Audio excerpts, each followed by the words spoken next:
What is ZFT? No, the right question is, who is ZFT?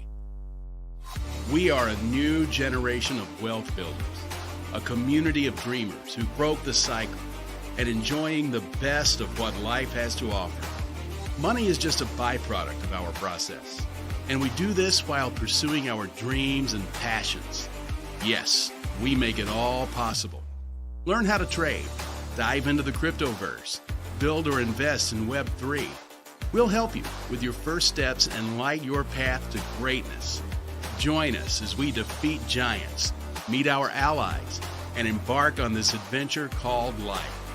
We are ZFT.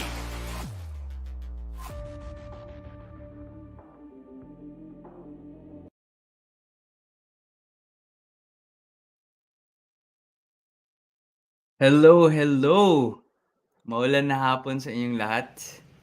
Ako lang mag-isa ngayon, wala yung aking tech team. So, it's just gonna be me. Medyo naninibago pa ako kasi hindi ko pa alam kung ano yung magagawin ko. But anyways, guys, hello.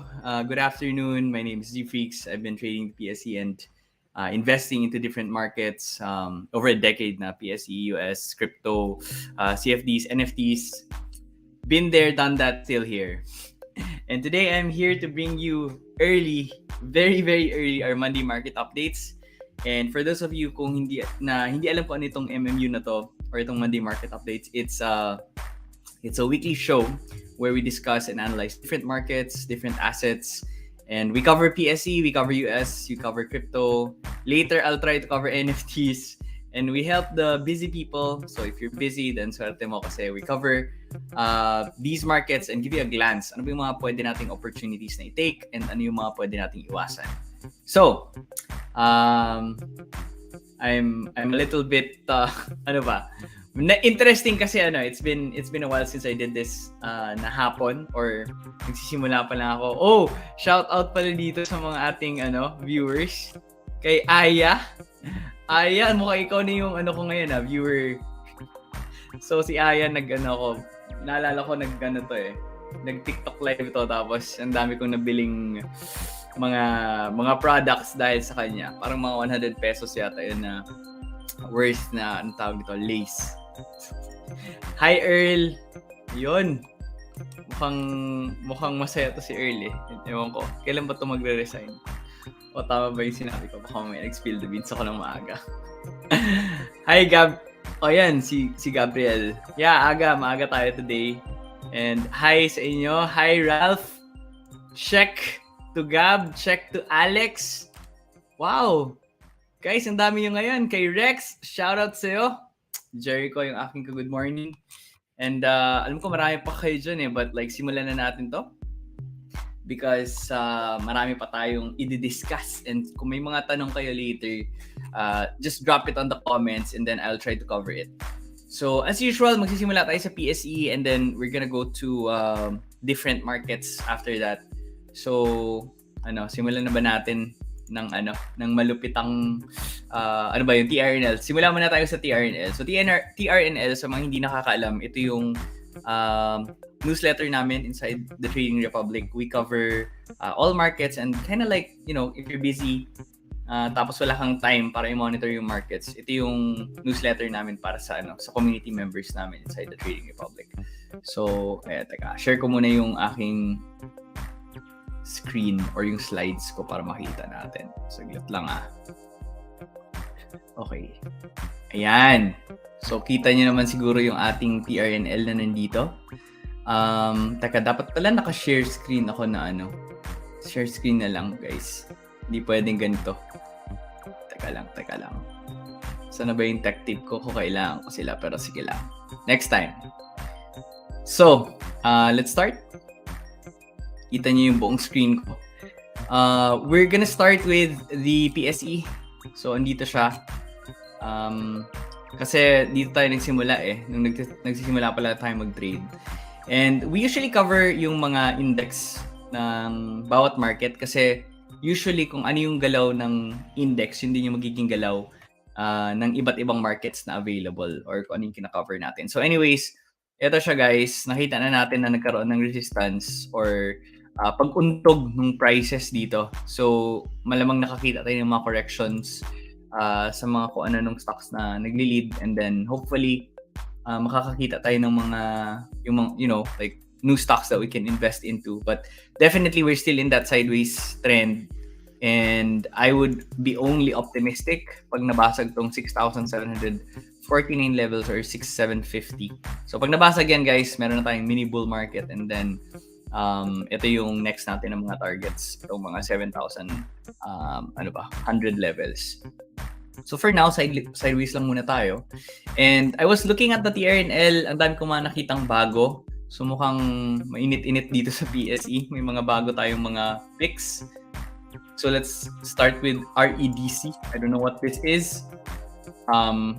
It's Repower Energy Development Corp. Okay, so guys, open natin. So, kaka-IPO lang nito. And then, wait. Ayan. So, nung Friday ito na nagalaw, and then today, ito na yung naging itsura niya. That's a long wick. Teka, I'm just interested kung gaano ba kalakas yung galaw na to. Check muna natin. Long position. Sige na nga. Ayan, price range. So, from here, mga 6%. Okay. Akala ko kasi masyadong malaki. Like usually kasi pagka US market or crypto, pagka mga ganitong candle, di ba, umabot siya mga 20, 50. Ito, ayan, mga 0.78%. Tapos 6% yung total niya.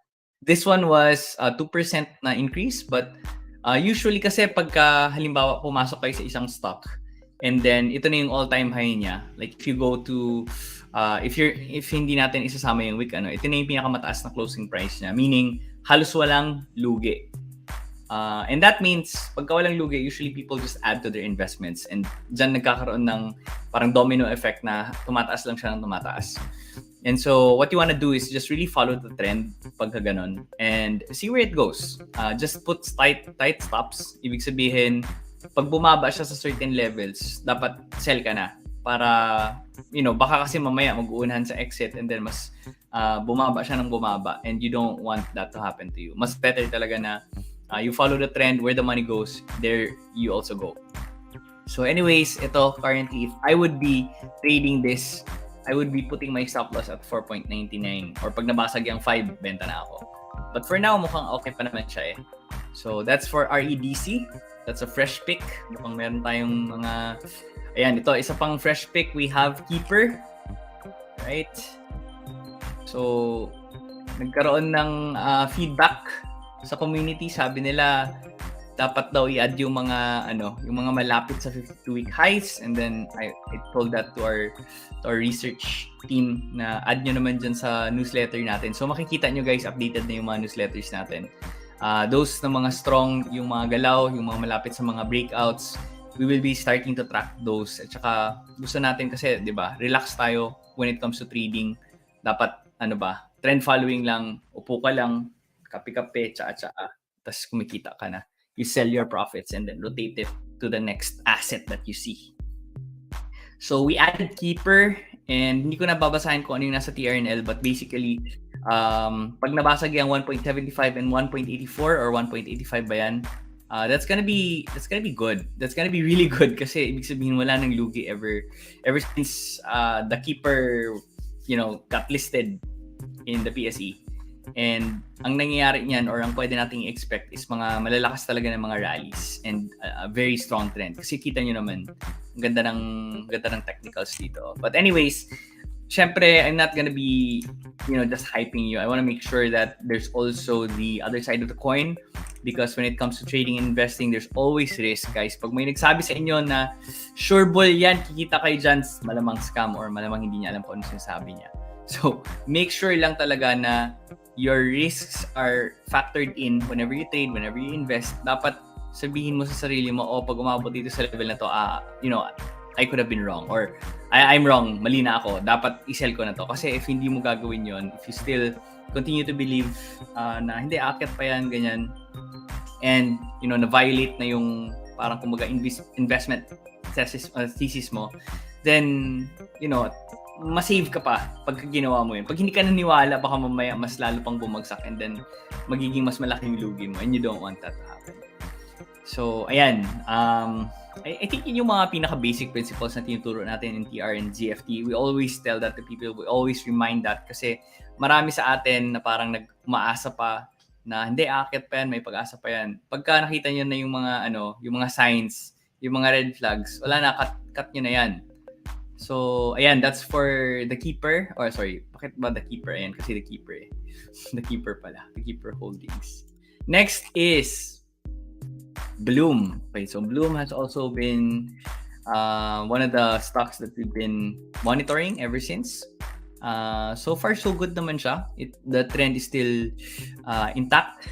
100 MA is below prices. So guys, yung 100 MA, that's our long-term trend that we use. Pagka nasa baba yan, ibig sabihin bullish. Currently, meron tayong nakikita na pa-sideways. Yung 50, kumbaga 50, DB50 natin or yung Darvas 50. 50% of these two lines, it's being tested at the moment. So, I'm not gonna be so worried kasi mukhang solid naman. That's a 52-week breakout. Although, marami pang mga ipit dito ng mga tao. So, since 2019, halimbawa, hawak-hawak pa nila yan. Tapos, di ba, parang pandemic. Bumagsak. And so, you have to absorb all of these people who are trapped here before tayo, let's say, magsaya with PSE ulit. Pero, how I see things, mukhang maganda naman siya. Nag-breakout na tayo dito. So, we're just really absorbing all that liquidity over here. And then, once that gets absorbed, and once we see several breakouts, let's say here in the 12 and then 13 levels, pwedeng tumuloy-tuloy na yan. And then, it's been a while since we've seen a really good bull market in PSE. And I feel like nagsiset up na itong mga stocks natin, which is pretty good. So, malapit na guys, pabalik na ako ng PSE. Mark my words, I'm gonna go back. Although probably not as big as the capital that I have in other markets, but doon tayo bumalik sa ating market na pinanggalingan. SSI. So SSI, we've been also covering this for quite a while. We had that 52-week breakout, and then we see that there's already that double top happening here. Medyo delix yan ng konti kasi pwede kasing dahil sa untog na nangyari dito, people would be frustrated, ba't hindi tumuloy? So probably those people na short term, taking profits, selling, and then titingnan nila kung asan sila pwede ulit tsumempo. But for now, we can safely assume na ito yung magiging next support na ita-target niya. The next is here, which is at 2.69, so 2.85 to 2.69 levels. Pag nag-breakdown dito, yung ibang tao dyan magkakat na yung mga short term. So when that happens, usually a longer consolidation period will happen. It's gonna be testing itong mga support levels. So 2.69, and then ito yung pinaka-last natin. Last line of defense, 2.39. Pag nabasag pa yan, all bets are off. But ayan lang guys, titingnan nyo lang yung mga support and resistance na yan, 2.85 and 3.12.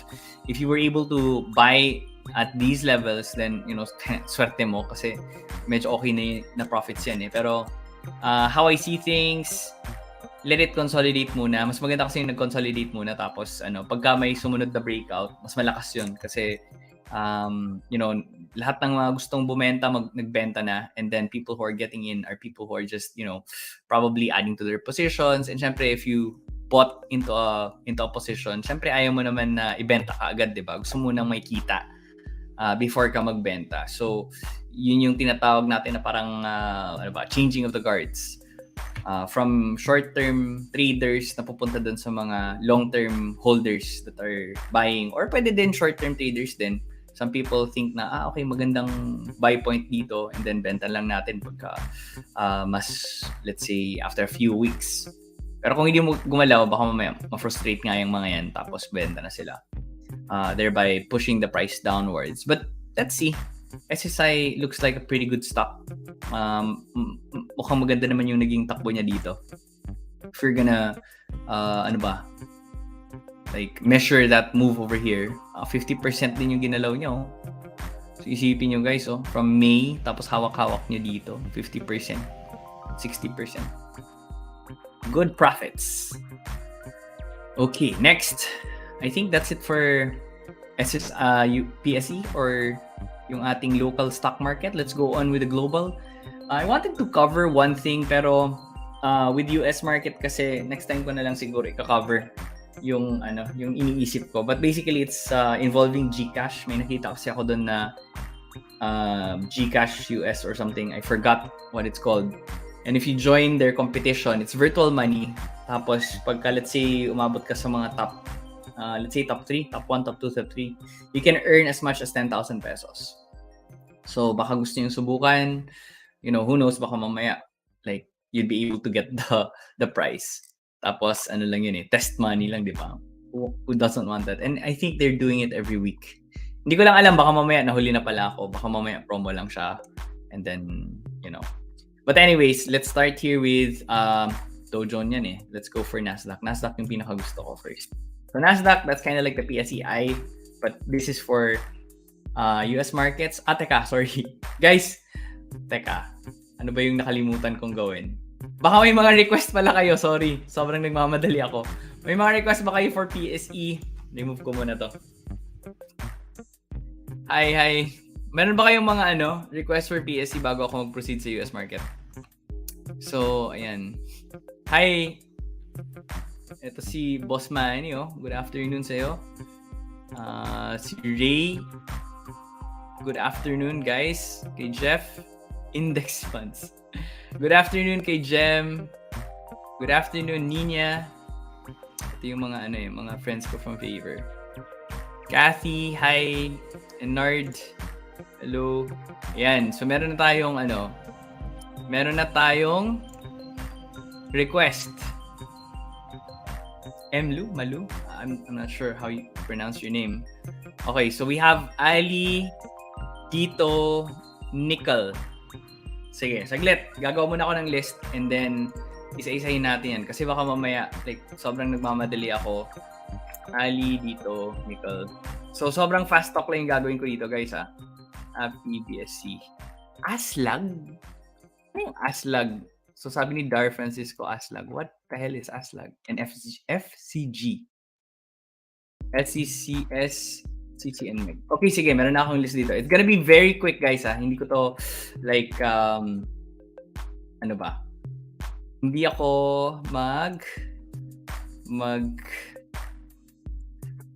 hindi ko gagawin yung sobrang taas na, na request. But okay, sige. Let's start with, Nickel.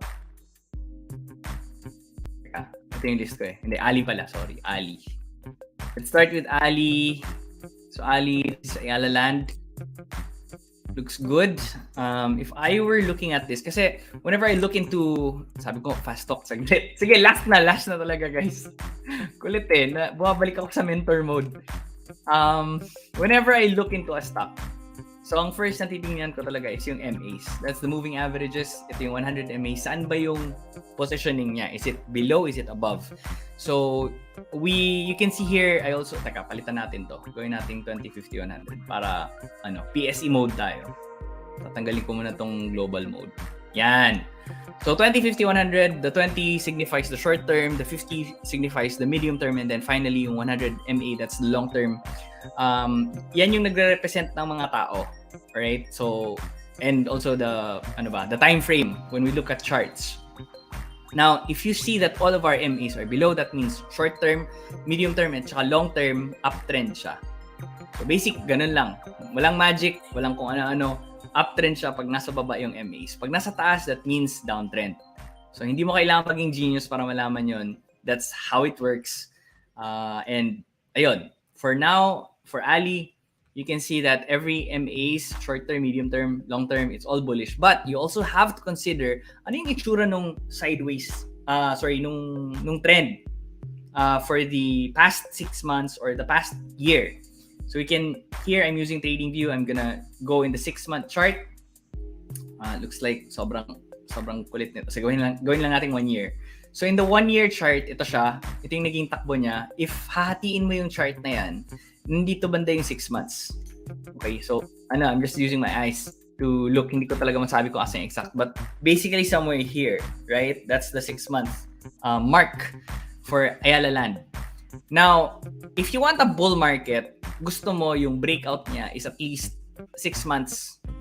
Ito. So, pag nag-break yung level na yan, 29, then malamang meron kang short-term or medium-term na bull market. If you want a long-term bull market, on, let's say, for example, from Darva's concept, hindi yung MA concept, kailangan mag-breakout muna dito sa pinakamataas na level. If you look at the 1-year chart, hanapin nyo yung pinakatuktok na yan, and then yan yung magiging basihan ninyo na pagka nag-break yung mga levels na yan, you have a bull market. And pagka nagkaroon ng bull market, again, fast money yung tawag namin dyan. Fast and hot money. Ibig sabihin, mabilis kumita and mas mahirap malugi sa mga markets na to. Pag nalulugi ka during bull market, hindi ko alam kung anong ginagawa mo. Mag-aral ka. Okay, baka mamaya kasi yung pinapasok mo is yung mga trending down. Hindi ko alam kung bakit ang daming taong ganon. Or baka gusto niyo lang talaga ng pain. Basic concepts lang yan, guys. Hindi mo kailangan i-overthink. But basically, how I see Ali on the MA, if you're looking at MAs, bullish siya lahat. But if you're looking at a long-term chart, let's say the overall picture, it's still in a sideways. So again, if you look at Ali, if you look at yung PSE natin, yung index, you can see na naka-sideways talaga siya. So unless mabasag yung mga levels na yon, sideways tayo. Like, tulog yung magiging itsura ng pera ninyo. Hindi ganun kalaki yung magiging kita. So, for example, here, you can see na, halimbawa, nung nag-breakout si Ali short term, no? Tapos, umabot siya dito, mga 12%, 13%. I mean, pwede na rin for a blue chip, right? But yeah, that actually, mabilis na rin yung 13% for a blue chip, surprisingly. But for me, I will be like trading this for whoever it is na nag-request ng Ali. Hihintayin ko muna tong breakout from 29 or yung 30 levels. Tapos, after that breakout, gusto kong mangyari is aakyat siya dito sa 31, 32 and then go and retest that 30 levels again. From there, pag naging solid yung retest na yon, bibili na ako. Bakit? Kasi that's kind of like gearing up towards preparing for a breakout from that 33 levels or yung 52-week high or yung 1-year resistance. So again, pagka parang pare-pareho lang yung itsura niyan, guys. Hanapin niyo lang yung pinakatuktok for a year. Pag nag-breakout yon, go. Lagay kayo ng pera doon. Para sulit. Sulit yung hintay. Next. Dito. So hindi na ako masyado mag-explain, guys, Madaliin ko na to. So dito, we have a downtrend. The only time I will be buying this is if I will see this breakout from 2.89 levels. Hindi ko to gagalawin hanggang hindi magbe-breakout sa level na to or sa level na to. So 2.89 at saka 359. So ito yung mga dalawang levels to watch if ever you wanna get into dito. For now, hindi ko to gagalawin. Why? Next, nickel. Nickel Asia. Nickel Asia is one of the favorite mining stocks na meron ako before. I always love trading this because of the dividends, because like solid siya. Marami siyang, I mean, you can put like 5 million in a day, pwede mo ding ilabas. Hindi ko alam ngayon pero dati pwedeng ganun Pasok ka ng 5 million, pwede mo ilabas the next day 5 million. Hindi ganun kalaki yung slippage. Currently, we see nickel na nagsa-sideways trend. You see that 100 MA nasa labas pa. So we have that downtrend to sideways movement. Ito yung ating mga levels to watch, 5.6 and 5.26. But if you wanna save time, if you wanna save yourself from all the stress, asking when, just wait for 6.41. Pag nabasag yan, then you would have a little bull market. Pero if you want to invest na, let's say, smart money invest, ayaw mo maghintay ng matagal, money will be fast, then wait for that 7.14 levels to break, and then once nabasag yan, pasok na kayo, tapos upo. Ganun lang. Okay, so that's for Nickel Asia. Next, we have APVI. Ito ba yung isang basura stock before? Okay. No. Ito nga yung basura stock na yun dati. Dati tinitrade ko to Kasi ang laki ng inakyat niya, tapos biglang bumagsak. Pero like ganito, guys, mukhang barcode. No. No, just no. Iwasan guys, pagka nakita niyo yung mga ganitong klaseng galawan, that's not something that you wanna be getting yourself into. Better talaga pagka naging solid na maganda yung liquidity, saka kayo pumasok. So, hindi ko alam kung bakit baka mamaya hawak-hawak mo pa yan. Good luck na lang kung hawak mo pa. I just avoid that.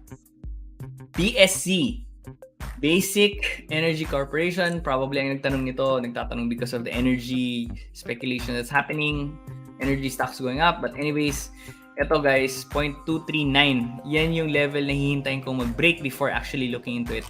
So pag mga ganitong basura plays, always look for resistances na pwede mong, let's say, the resistances na mga significant here, we can see here and then also here.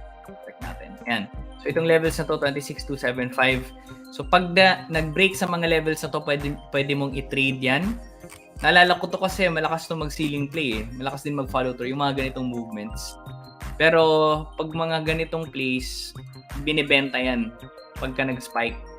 So tawag ko dyan, spikers. Pag nag-spike, benta. Hindi siya yung type na umakyat, tapos i-hold mo, habulin mo, hold for long, hindi ganun. Dapat pagka nag-spike siya, benta, ganun talaga. So that's for BSC. Next is Aslag. Meron bang Aslag na? Meron ngang Aslag. Raslag Corp. Parang ang nasty ng pangalan niya, no? Aslag. Hindi ko alam kung sino naglagay nito. But like, ewan ko guys, ako lang ba? Like, bakit parang ang weird pakinggan pag sinabi mong Aslag? Ewan ko eh, parang ako lang siguro. Baka kailangan ko ng linisin yung utak ko. Pero Aslag, what the hell? Anyway, 1.49. Saka ko to bibilhin or saka ko siya i-consider na bilhin. So, yan at saka 1.63. These are the levels that I'll be waiting for na mababasag muna bago ko siya bibilhin. So, as you can see, naka-parallel Darvas and parallel resistance yan. But so far, for Aslag, it's a no for me. Hindi ko siya dito touch. FCG. What is FCG? Okay. Figaro. Oh, Figaro. Okay. Okay, sige. Figaro. Looks like sideways tapos may may breakdown na nangyari. Nako, whoever it is na nag-request nito, kung may FCG ka, may Figaro, ay just sell this stock, just cut loss. Balik ka na lang pag nabasag ulit yung 78 or yung 79 levels. Pero for now, to be safe, I would recommend a sell on this one if it were me. So itong mga levels na to nabasag recently. Usually pagka ganyan, wala. Not worth it, guys. Not worth it. Buy when that breaks yung 78. Unless you're an investor. Pero even if you're an investor, it's not something that I would recommend you doing. Not good. Not good price action. SCC. Nalala ko yung mga mga reasons kung bakit bumibili yung mga tao. Diyan kayo, bumili kayo ng Jollibee. Bumili kayo ng Jollibee kasi everyday may kumakain ng Jollibee. Hindi nalulugi yan, guys. Mga ganun. Oh, it doesn't work that way. Okay. So, SEC, whoever it is na nag-request, alam mo, pagka nakakakita ko ng mga ganitong moves, sobrang natutuwa ako kasi this is, may ZS na nangyari and then it's a blue chip.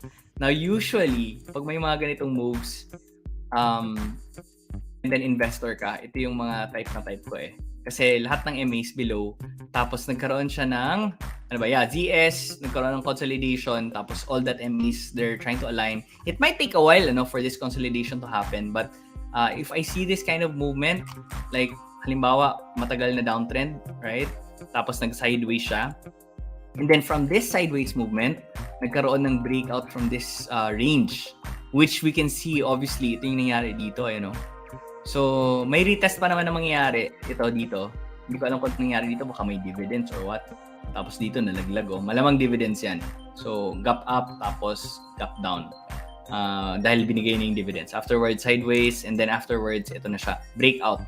Pag may mga ganito guys, na mga galaw, for me, sobrang fishy nito Parang ito yung mga, alam mong may mga insider na galawan.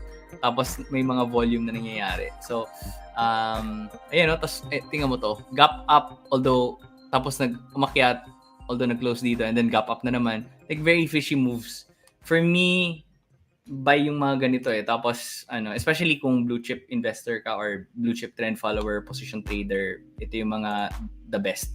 If you're a momentum trader, I'll just wait for that 29.9 or 30.7 levels to be broken or itong range na to. Pwede nyo tranche buy yan.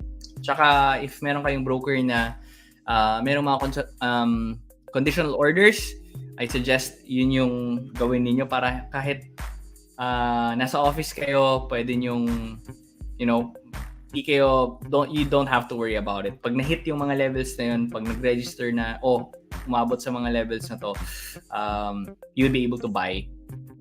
So, the beauty of conditional orders. Buti na lang nakapag-catch up na yung mga brokers natin dito sa Pilipinas. So, I think that's it. Hindi, may Meg pa pala. Last one, Meg. Mega World Corporation. Looks like a really good move. That laki ng volume dito. And then, followed by later a few days, meron tayong breakout over here. Pero syempre, meron pa tayong hinihintay na level na to. So, mukhang gumagalaw yung natin, no? Yung property sector. Kasi Mega World. Tapos Ali kanina, we're looking at those big caps. And then we can see na ito, for so long, sideways siya, naging solid yung ating base or yung prices at these levels, and then we're just waiting for a breakout over here. Pero guys, yung mga ganitong mga malaking volume tapos may mga breakout na nangyayari, usually mga insider buys, insider transactions, sabayan nyo yung mga ganyan, especially if nagpo-position trading kayo. If you're a trend follower, if you're a swing trader, position momentum, anything that goes into momentum or this trend following, hintayin nyo na mag-breakout yung 2.13 bago kayo pumasok. Kasi baka mamaya, fake lang pala to, no? Tagal na naman yung hintayin nilang consolidation bago yan umakyat. But basically, that's how it works. For position traders, better talaga na like position na kayo pagka may mga ganitong galawan. All MAs are below na rin eh. So mukhang may something dito soon. I think that's it. That's it for PSE. Grabe, ang dami yung palang request, no? Let's go for US market. Pero sige, wait lang. Inom muna ako tubig saglit. Okay. Reading your comments as well. Okay, funny. Sabi ni Miles, love life ko, pwede pa check RSI. Oh wow, Miles. Hi, thank you for being here.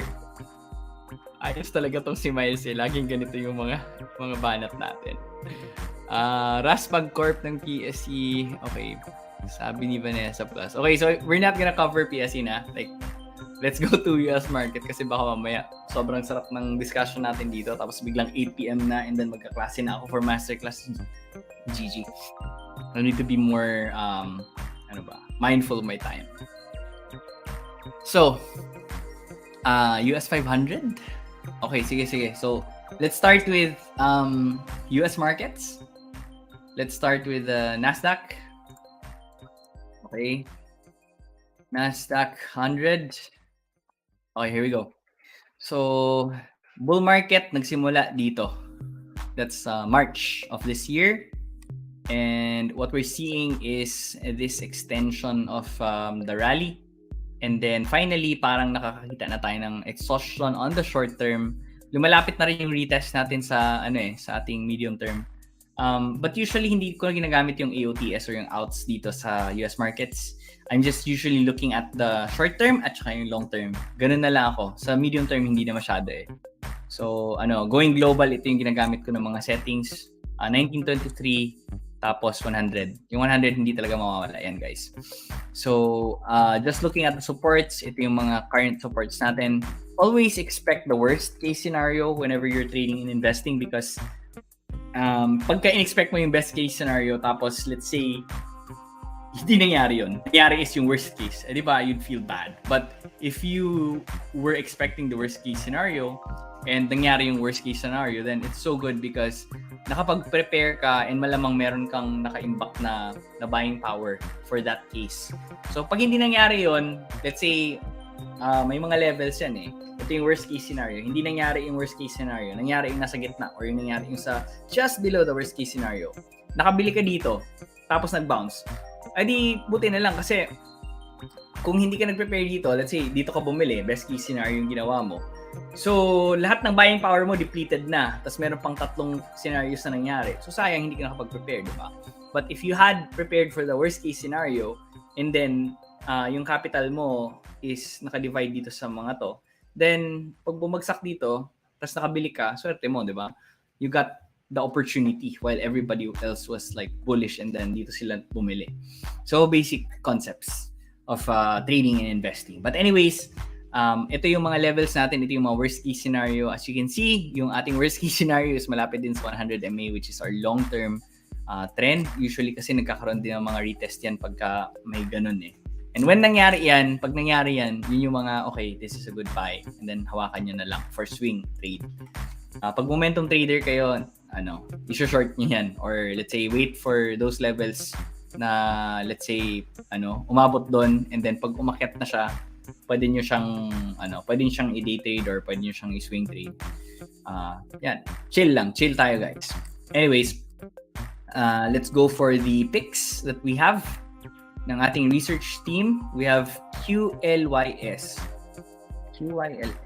What is that? Bakit wala? Walang ba? Wala. QLYS. Kaya pala. QLYS. There you go. Qualis.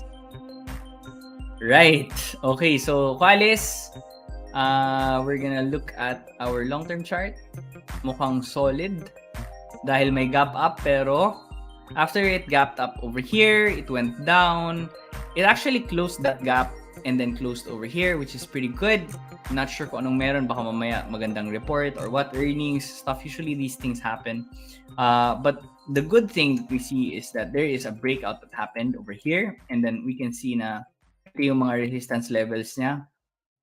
We're just gonna plot all of that, and as you can see, all the MAs are below, which is a pretty good sign. It's a pretty good bullish sign.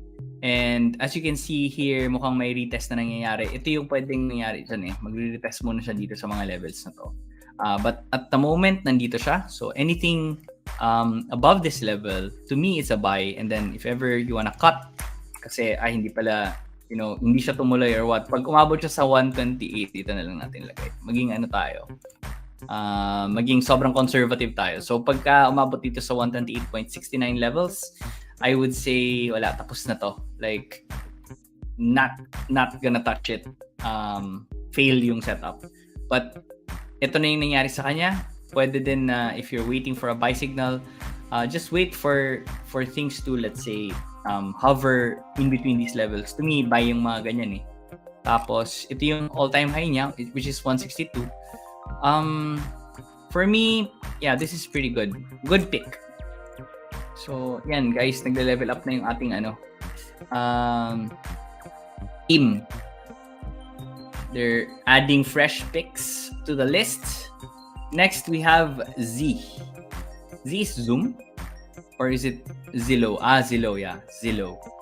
Wow, okay, Zillow, doing good. We see that rounded bottom over here. Very beautiful. All the MAs are below.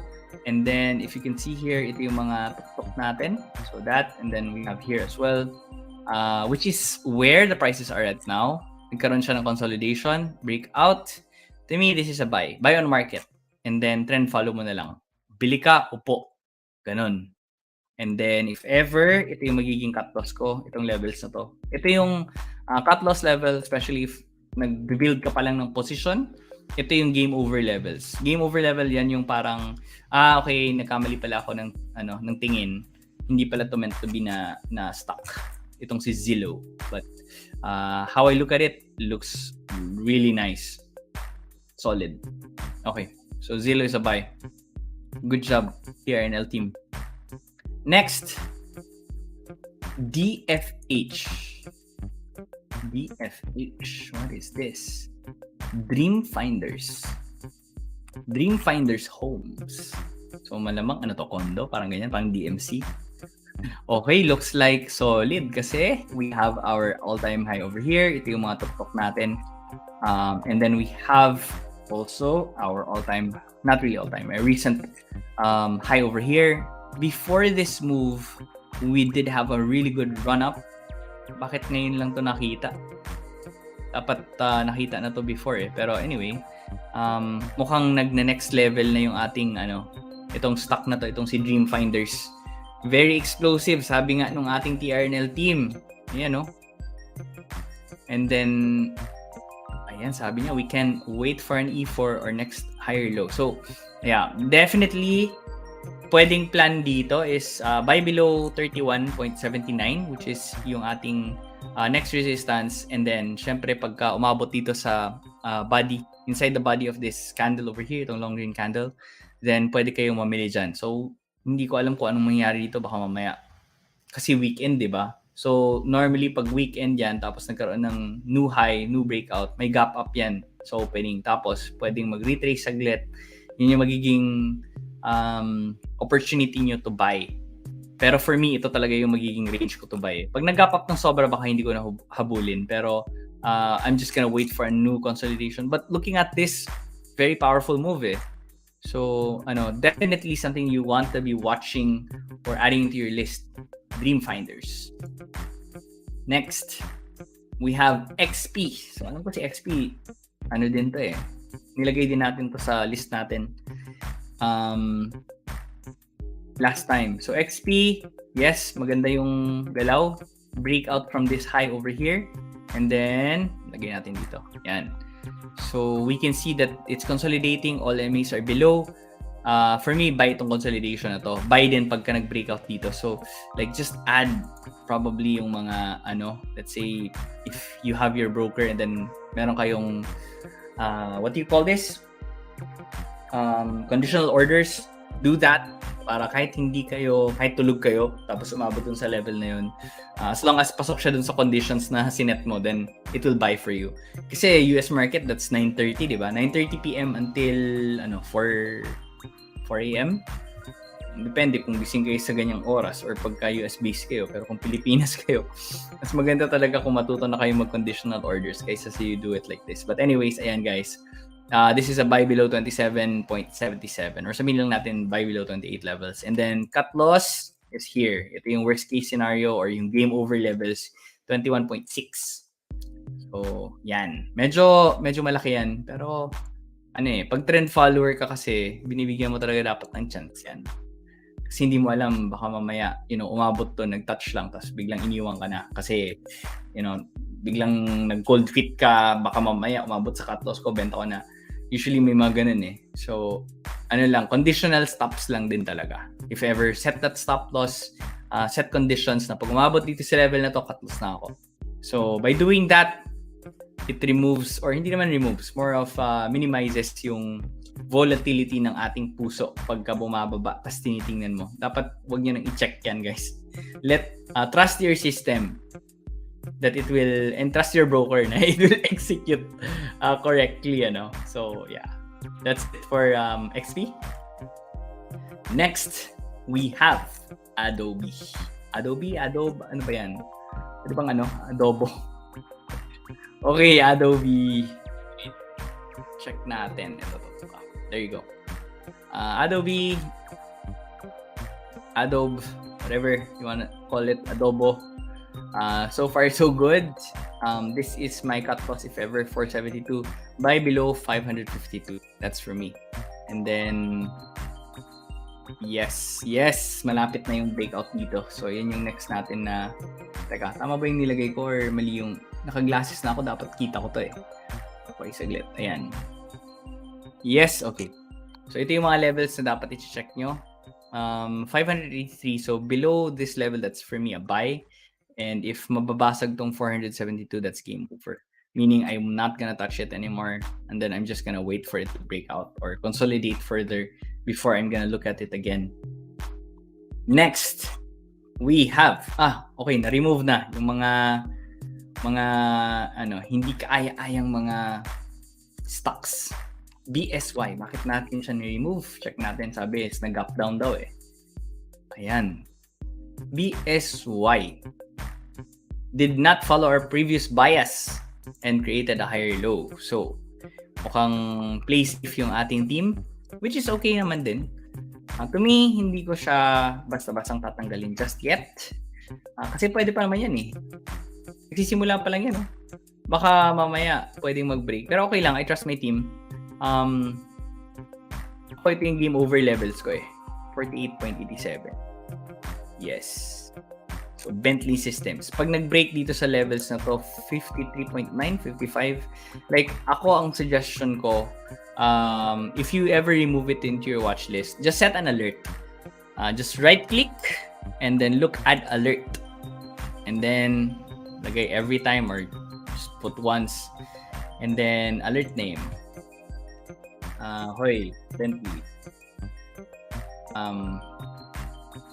Catching.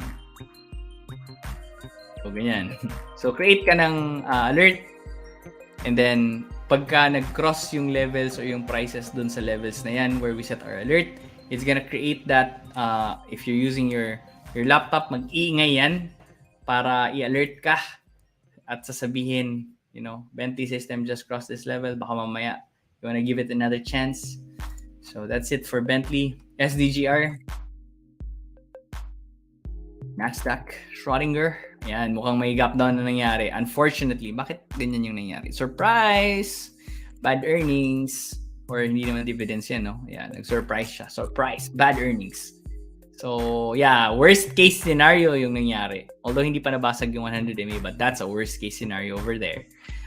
Ideally, magka-cut loss ka dito eh. Pagka nabasag yung mga levels na to. So, just like looking at these support levels, pag nabasag yan, benta ka na. And then, wait for the breakout na lang. Let's say, pag umabot siya dito sa 52.66. And so, dealing with this, especially US market, sobrang big deal ng mga ganito, sobrang wild.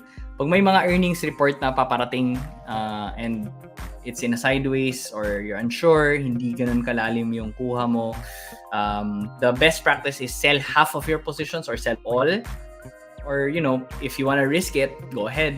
But to be safe, then, lighten up a little bit. Kasi hindi mo kasi alam kung anong pwedeng mangyari. Anything can happen. Baka mamaya, bad earnings report. 23% yung bagsak niya from the current close. Surprise, surprise! Schrodinger. Parang ganun yung nangyari, no? Is the earnings good? Is the earnings not good? If you don't want to know, then don't open your portfolio. Schrodinger's portfolio. FND. Let's go.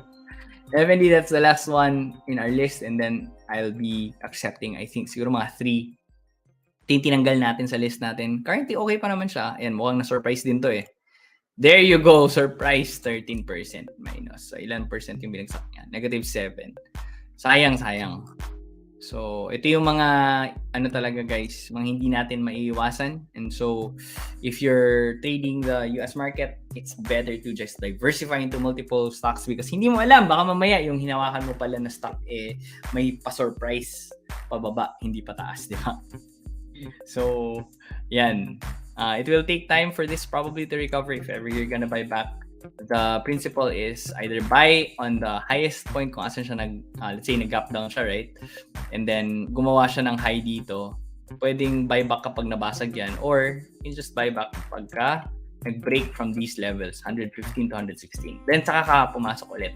But if hindi nangyari yun, iwas. Para hindi mahirap kumita ng pera. Okay, that's it for our US stocks. Comments, guys! Ano yung mga ilalagay natin? Nandiyan pa ba kayo? Dami nyo rin pala. 89 viewers tayo today. Akala ko, walang manunod kasi hindi the usual. So guys, do you have any requests for US market? Or wala naman? S&P 500?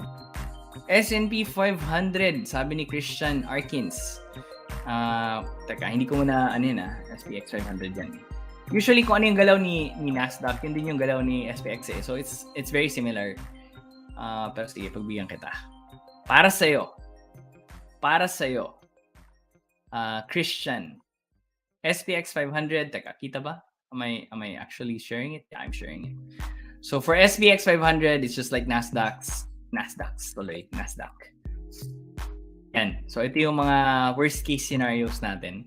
For me, pagka ganito na nagre-retest it's really prudent to wait further, probably let this week finish, and then see if you wanna continue buying yung mga nag-retrace na mga stocks. So kung ano yung mga nag-lead nung unang wave, let's say ako favorite ko kasi Tesla eh.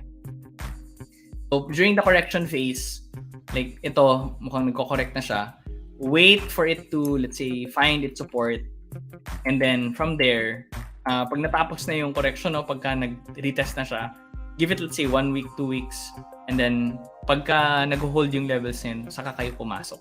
So that's the same with SPX 500 kasi it represents the 500 top 500 stocks, diba? Ganun, yung mga low caps or whatever it is. Basta it represents those 500 companies, and you wanna see how it's gonna go, let's say, within a week. So patapusin nyo lang muna, and then if nakita nyo na, okay, umaakyat na siya ulit or nagre-recover yung price, saka kayo, let's say, bumanat ulit. But for now, it looks like it's in a correction phase. Meron na tayong breakdown on the short term as well. So short term, medyo sideways to down. Long term, intact pa naman tayo. So wait for the correction to finish, and then saka kayo pumasok ulit. Okay, so balik tayo. Wala na bang mga, ayan, mukhang handa na yung mga tao for for crypto. Crypto yung pinaka solid ko na dito ako nagmamasteral ngayon. So ayan, hey to how do I say your name? Aaron Beren. Hi to you. I think it's the first time that I see you here. Sam Ann, shout out to you. Nagbabalik sa market. Are you matagal ka na bang nagte-trade? Tapos ngayon ka palang bumalik, which is good kasi lumalabas na tayo sa ating sa ating bear face. And ano pa ba? Yan, Terence Ang says present. Good to know that nakatulong naman si MMU para sa'yo. Eugene, ayan, Mergin. Hi. Rock and roll to the world. All right. Good morning kay Francis. Saan ka ba naka-base, Francis? Right. Good morning to you. Kung asan ka mang lupalop ng mundo. Good PM to Peter. Hi to you. Nice. How do I pronounce your name? I am so bad at pronouncing people's names. So just forgive me, guys, if I say your name and I murdered it. Nice. Basta, nice. Hello.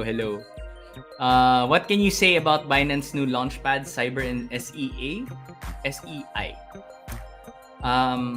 Sobrang biased ako, guys. I'm actually wearing a Binance hoodie. But anything that you see in the Binance launchpad, patulan nyo yan, guys. Patulan nyo. Kung kaya, meron kayong BNB, bili kayo ng BNB, lagay nyo doon para makapag-farm kayo ng either yung tokens nila or allocations. Later, actually, inisip ko nga kung ipapakita ko yung... I was actually considering na should I do my first session sa masterclass for free and do it in MMU.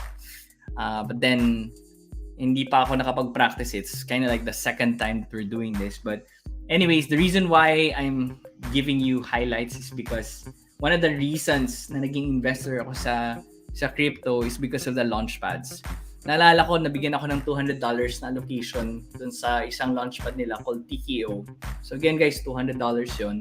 Tapos, I think 1 week lang. Ganun kabilis kasi sa Binance launchpad eh.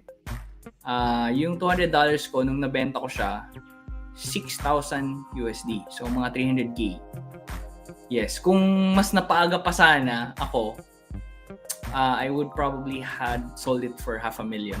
So, isipin nyo, guys, mga ano ba yan? $200, that's 10,000 pesos or 11,000. Tapos pagka lipad nun, $500,000. And marami pa akong mga experiences na mga ganun, guys, ng bull market. And when I was studying the whole crypto market, sabi ko talaga, wow, this is a different animal. This is something that I'm gonna be studying. And ayun na nga, naging investor ako sa crypto. Ang dami kong mga natutunan, ang dami kong mga gustong i-share. But at the same time, ang dami din yung mga risk. Hindi naman ako unscathed. May mga lugi din ako marami. Pero sobrang nabuksan yung isip ko about that market. But anyways, ayan, let's continue. Hello kay Christian Lloyd. Ito ka-message ko to madalas tong makulit sa Messenger. Kaya naalala ko yung itsura at saka yung pangalan. Hi. Nanonood habang biyahe. So ingat sa kung asan ka mang papunta. Good afternoon to Marcos. Oh, Sam is actually TI student. Cool. Message ka nga sa TR, itag mo ako. Kasi baka mamaya, Hi to Shalom. Hello to Ferdy. Will crypto and US after being busy with P2P trading? Yeah, why not try, Ferdy? Actually, sobrang solid. Pero like if you wanna, less risk, P2P is also good. Wins has a question. Boss Z, na-try mo na ba yung US options? I have not tried US options. Actually, I tried it once and then hindi ko siya maintindihan. So sabi ko, this is not something that I wanna do. So I'm not gonna do it. Oh, Danica Regala. Listening. Hi. Okay. Sabi ni Shizy, idol tip para sa averaging up and paano yung tamang pag-add and move ng SL. Later, sige, kung maalala ko yan, I'll give you some tips. Pero medyo advanced yung tanong mo na yan. Usually, pagka nagkakaroon tayo ng MMU, I cover this din naman. Pagka halimbawa, nag-break, sige, sabihin ko na lang. So, the principle is, pagka nag-break out yung isang stock, kung asan yung previous na support niya, kasi usually, nagre-retest doon tapos aakyat, diba? So, kung asan man yung, after a breakout, kung asan yung previous na support niya or kung asan siya nag-retest, yun yung magiging stop loss mo. Give it, let's say, 1% or 2% maximum if you want like game over levels or what. Dun mo isi-set yung bago mong stop loss. So, every time there's a breakout, igagalaw mo rin or i-move or i-adjust mo yung stop loss mo. Hindi pwedeng static lang yung stop loss mo. Kung asan mo siya binili at first, dun na siya forever. Hindi. Okay? May tinatawag tayong trail stop. Yun yung gusto kong sabihin pala. Trail stop. Trail stop meaning you're actually protecting your profits. Hindi na siya capital preservation wherein, when you enter a stock tapos nag-set kayo ng stop loss, ibig sabihin nun, at a certain range, ito yung maximum na gusto mong magiging loss. Pag bumaba pa siya doon, let's say, dapat out ka na, alright? Before you incur more losses.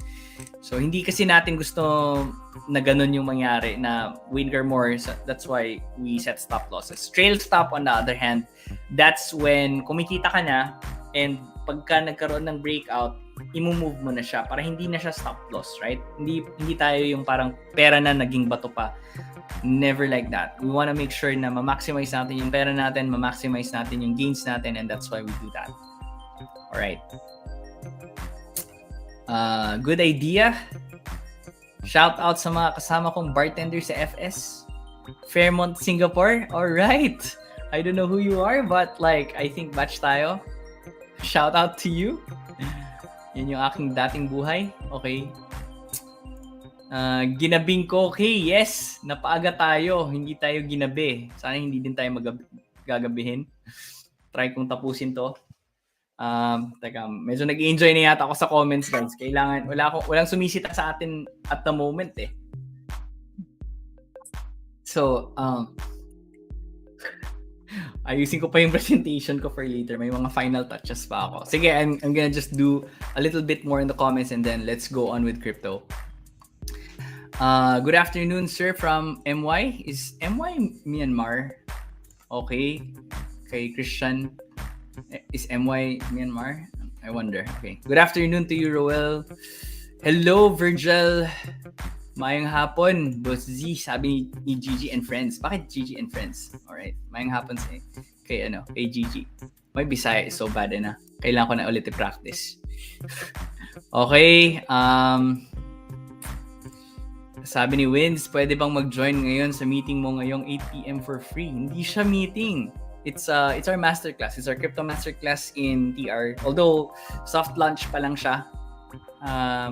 So, pinapractice muna namin siya before namin siya ila-launch in public. But if you're TR, we actually gave this for a huge discount, but hindi ba na namin siya i-release. We wanna practice this before we launch it to the public. Kasi may mga kasama na rin ako mga speakers that will talk about other things like shorting, scalping, and definitely the investing side. So both kina-cover the short term and also the long term. Para yung naging thought process ko kasi getting into crypto is build trade ka short term, make a lot of money so that it can sustain or add to your long-term holdings. Kasi pagka nagsimula itong bull market in crypto, sobrang swabe ng magiging galaw nito. Everybody's gonna be filthy rich when that happens. Okay, so last, kay Sean, good afternoon to you. And that's it, guys. We're gonna start with our crypto. I'm gonna reshare. So with crypto, I wanna just say na let's start with our Maya. Kasi lagi ko to nakakalimutan, guys. And ang daming nagtatanong like, kumusta na yung Maya investments? Okay, so ito siya. This is an investment we started October last year. The idea is every month maglalagay ka ng, let's say, magkano ba yung nilagay ko dito? I think 10,000 or 20,000 per month for the next 6 months. And then from there, see where it goes. Ganun lang. Add lang ng add every month kasi planting season yun eh. Tapos nung February, sinagad ko na, tapos hindi na ako nag-add. Sabi ko 200k na. I'm gonna stop here and I will wait or I will just add to my core investments and positions dun sa iba't ibang protocols or exchanges wherein mas maganda yung service. Kasi here in Maya, again, I don't recommend that you would invest your crypto here because malaki yung spread, mga 5%. So, halimbawa, you invested 200,000 or let's say 100,000, 5% of that goes to the spread. So, yan, kung nag-invest kayo, naglagay kayo ng 100,000 worth, 5,000 nun, gone. So, you will have to wait for your token to go 5% up for you to break even. But anyways, ito, medyo marami yung mga hawak ko, guys. Hindi lang yung tatlong yan, ha. So, it's Uniswap, Solana, Dogecoin, and all the other stuff. Later, I'm gonna show you guys yung aking liquid swap where it's in Binance. Yung mga degen picks ko, hindi ko na ipapakita kasi medyo high risk yung mga yon.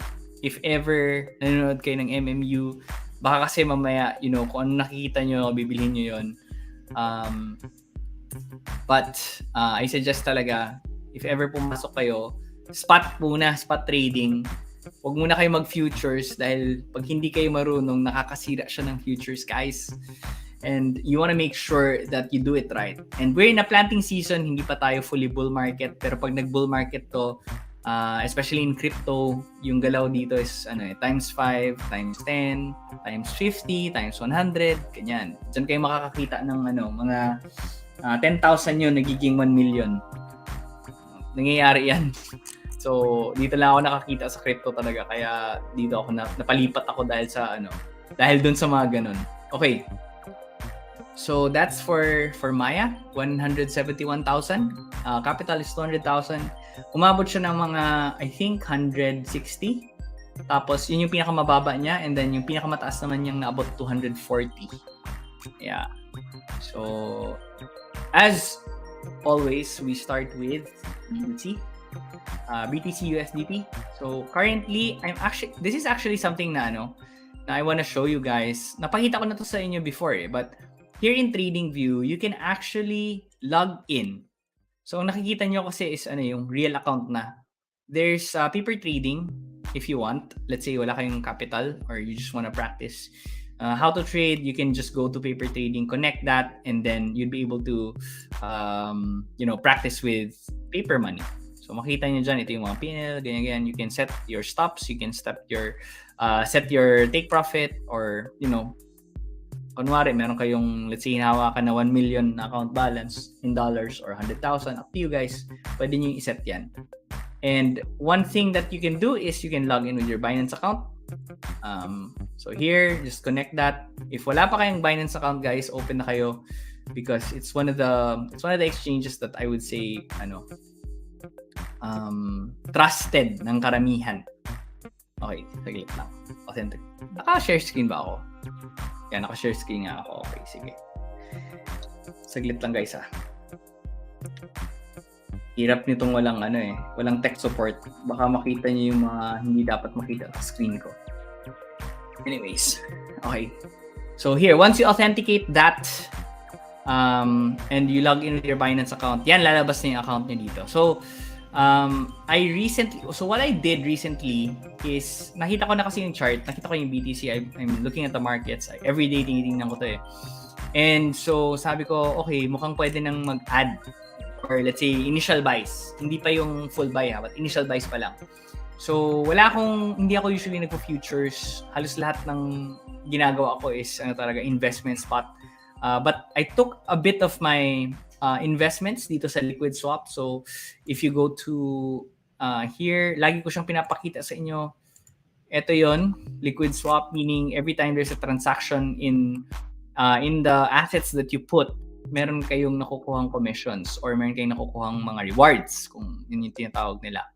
So ever since the last MMU, ito na yung naging reward niya. So around $500,000 yung nilagay natin. Meron na tayong $2.11 na USD na pwede nating i-collect, and then mapupunta yun sa spot wallet ninyo. You can trade that for yung mga tokens. You can put it into USDC. Pwede nyo i-claim yan, tapos i-withdraw nyo, gawin yung peso, pang shopping nyo or what, pang kape. But basically, that's, parang consolation price. Umakyat man siya or bumaba, you get rewards.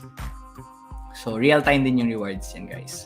But anyways, nagbawas ako nung mga hawak ko dito. So, if you can see here, I actually made a video previously showing you guys kung ano yung mga pinasok kong investments. So, if we do this portion value, I'm just going to... Ayan, so ito na yung nagiging itsura ng after rebalancing. So, tinanggalan ko ng Sol, ETH, BNB. I took a little bit of BTC and DOT. So, nagbawas ako, kinalahati ko yung mga investments na yon. And then, I started to buy my initial positions. So, ito siya guys, if I'm in the Binance platform, ito yung nagiging itsura ng positions niya. So, around mga $2,300 yung nilagay ko or nilipat ko. Hindi ko yan binay lahat. Lahat yan naka-cross, by the way. Times 5, times 10. These are initial positions. Hindi yan yung parang bomba position. Those are just like, okay, ito muna. And then, if let's say, naging maganda yung itsura niya or nag-breakout, saka ako mag-add sa mga positions na yun. But these are not isolated trades. These are naka-cross. Pero naka-stop loss lahat yan. If you can see here, TPSL, nandyan yan lahat guys, nakaset. Hindi ako nagsiset ng trades or naglalagay ng trades tapos walang stop loss. So currently, ito yung, since nakalagin siya with Binance, no? So if you put here BTC USDT tapos you enable Binance, it's gonna show you all of these assets that are here. Now, there's two things that you can also do. Account there's your futures account, your spot account as well. If let's say you're not for a futures trader, ayaw mo ng leverage, you can just do spot account. Then if you click that, yan, lalabas dito yung magkano yung account balance mo, ano yung mga pwede mong i-trade or what. So yan, pwede kayo mag-switch from spot to futures. So ayan yung kagandahan. Hindi nyo na kailangan pumunta sa Binance app or what. Dito na lang kayo sa TradingView mag-trade. Pwedeng ganun. So, if we check out, andito na rin yung mga positions natin. Let's say we go to BTC first. So, makikita nyo dito guys, yung ating entry. So, a few days ago, pumasok tayo. And then, ito yung sell stop niya. Medyo malalim yan guys, kaya naka-cross. And then, hindi ko siya sinagad. And ito yung worst case scenario natin or yung game over levels. But unlike executing our stops, or let's say here in TradingView kasi hindi mo magagalaw yung stops mo. The only way that you can move this is if you go mismo dito sa Binance app, and then from here just set up your stops. Then from there pwede mo nang galaw-galawin yan. It's not like what we did na pwede mong i-drag and drop. Dito hindi. But it does show you, let's say if ayaw mo nang lumabas sa trading view, how you can easily see saan yung mga positions ko, saan yung mga orders ko. Ayan. So ito yung mga positions na pinasok natin. We have ang natatanging green si Solana. Lakas talaga ni Solana, guys. Sobrang bias ko dito, but like, yeah, love na love ko tong si Solana na to dahil halos lahat ng NFTs ko nandito. But anyways, ayan, bumili na ako ng Solana. Currently, it's on a sideways. Dito natin nilagay yung ating stop. Medyo malalim yan. But I'm expecting for the whole crypto market, let's go back to buying BTC. So, if you look here at the BTC chart, meron na tayong 3 moves or let's say consolidations na nangyari. What can happen actually, ang worst case kasi talaga is pwedeng bumagsak pa dito. Right? Bumagsak yan, it's gonna create some level of support. So again, ito yung mga worst case scenarios. Ako, pag nabasag tong level na to, or itong level na to, medyo out na ako dito, medyo kakabahan na ako. I would say, I will still buy but for long-term positions. But for trading, ang pinaka-ideal or gusto kong mangyari or gusto nating mangyari is that breakout over here. So, pag nabasag tong levels na to, itong dalawang to, yung 30K levels na yan, and it proceeds to challenge these 2 levels, feeling ko lang, hindi ko alam kung mangyayari or what, but this is the best scenario, breakout from here, and from there, tuloy-tuloy yung breakout to the 31 to 32K levels. When that happens, guys, bull market ang mangyayari dito sa ating crypto. Kasi you can see here, ito yung ating long-term chart. Halos wala na talaga magiging lugi for the past year. Right? So, sa mga hindi naka-attend nung Rift na event namin, here's a little glimpse or here's a little data na nakita ko. If basing from the 1950s ba or 1850, I forgot the year, but it was about the bear and the bull market cycles in the United States, and on average the bull market is 6.6 years, meaning from start to the end 6.6 years. The average bear market is 1.3 years, and if you measure yung nag-start yung bear market nitong crypto, 1 year na siya. 1 year and 6 months currently and counting. But if we're gonna be considering yung nangyaring galaw dito, that's 1 year lang. Kasi 6 months, di ba? 6 to 7 months. So at least 1 year lang siya, and then bull market na si BTC. But we can't see much of the bull that's happening across the other tokens or yung mga alt tokens. Hindi pa natin siya nararamdaman. Usually talaga, nagsisimula siya with major tokens, which is BTC, or yung mga top, let's say, 20 tokens. BTC, AVAX, Solana, Ethereum, ano pa ba? Yeah, yung mga tokens na yun. BNB, pwede mong i-add sa ganun. But usually, sila yung mauunang gumalaw, and then after nila, syempre maghahanap yung mga tao ng crypto where they can probably go, and then usually mas mabilis kasi yung altcoins talaga. Pero I mean, i-consider mo to, let's say Bitcoin, right? From the lows, or let's say from the breakout point to the current price. That's 61% already. Ang laki na ng inakyat niya. Pero let's say, sabihin natin something like Solana, right? Okay, Solana naman tayo kasi favorite ko to. But let's say something like Solana, right?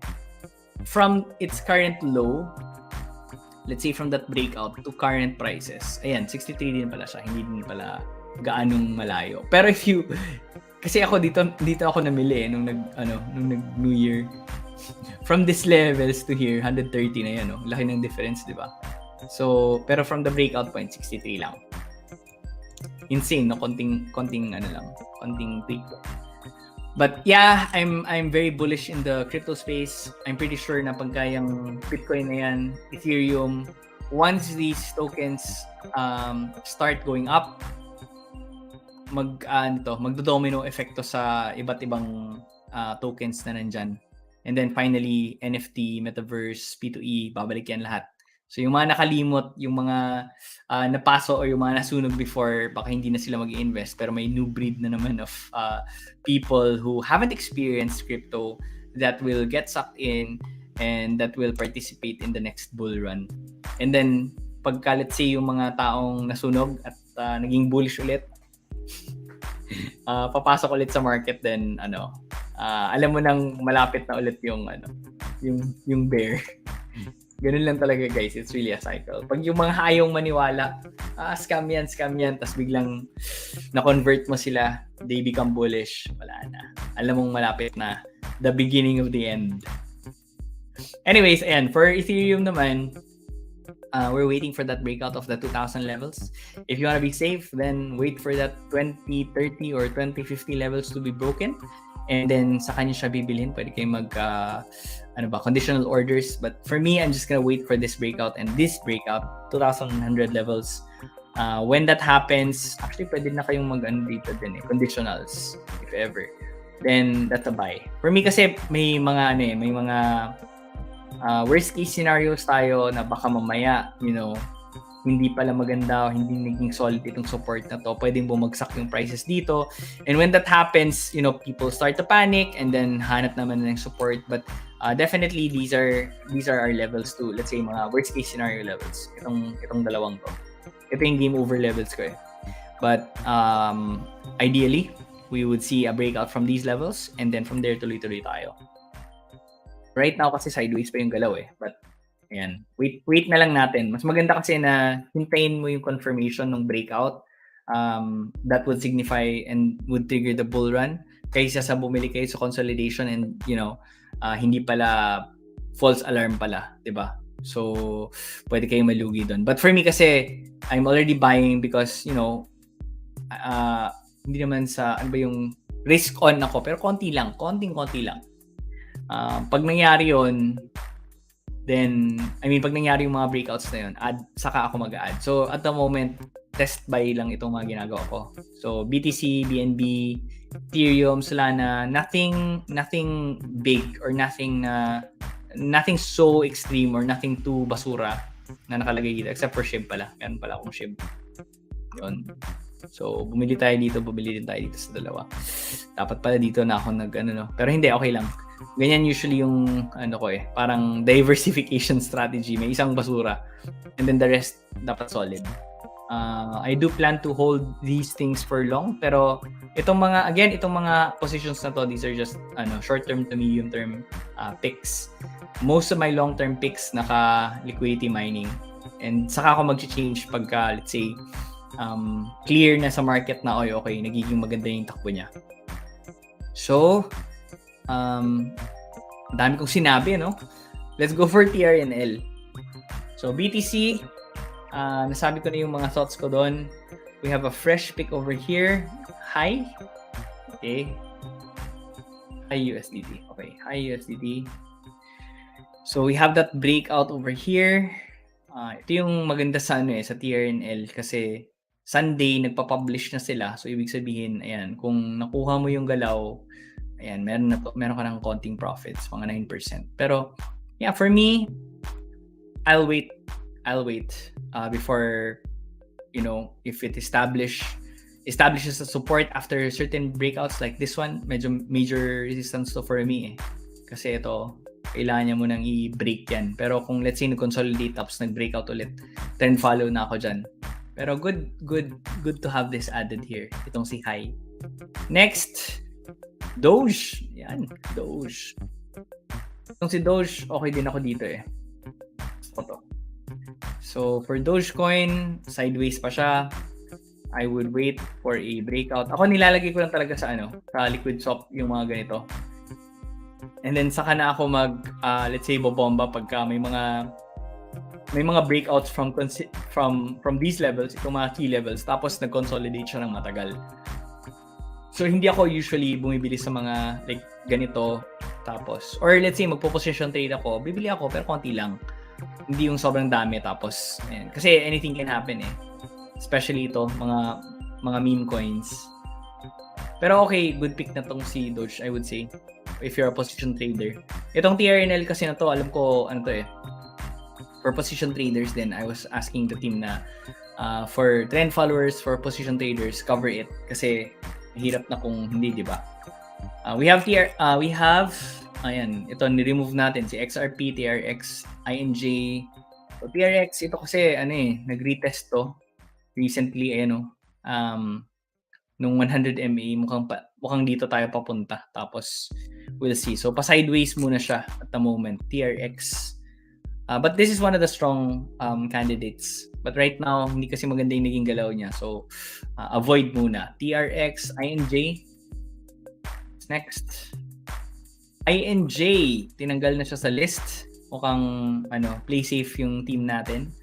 We want to see if this breaks out from here, then that's a buy 8.27. At the moment, mukhang may retest na mangyayari sa 100 MA. Ako, I usually look at the weekly din eh. And INJ is one of the solid picks that we can have. If you want to play it safe, you want to just make sure na, let's say, bibili ka na lang pagka dire-diretso na tayo, dito ka na lang bumili sa 9.4 to 9.8 levels. Kasi alam mong trending na eh. Tapos tutuloy yung breakout. Tinanggal din si Ant. Ano bang nito? Ant lang nakalagay eh. So Ant, tinanggal din sa list probably because of this move over here. Usually what we want is really just that consolidation and then a breakout and then it sustains that breakout, but unfortunately hindi nangyari yan, although sideways pa naman siya. But I guess just to play it safe, team playing it safe, if this level breaks out and then nag-consolidate dyan, probably ma-reinstate yung Ant na yan. XRP, yeah, we have that breakdown sa short term. Long term okay pa naman siya. If you're here waiting for a base or a buyback area, probably these levels would be good. 0.58 to 0.56 levels itong to. And then 100 MA is still there pa naman. So okay pa naman siya. But I guess, if you wanna play it safe, pwede din naman. Swing trade to eh. Candidate for swing trade pagka ganito na. So that's it for XRP. That's it for crypto. Ano ba yung mga requests nyo guys before I continue? Hide ko muna to. Wow!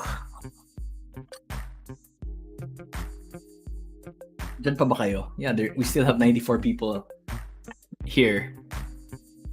So sabi ni Dada, solid yung strat ni Boss Alpha na shorting. Yes, very solid siya. And he's gonna be teaching the Crypto Masterclass. So, usually, gusto ko rin matuto sa mga tao. Like, kung saan sila nakafocus, like si Alpha focus siya sa shorting eh. Gusto ko matuto doon. So, ako, while I'm teaching, I'm also learning from my peers. So, yeah. Solid. He's gonna be teaching there.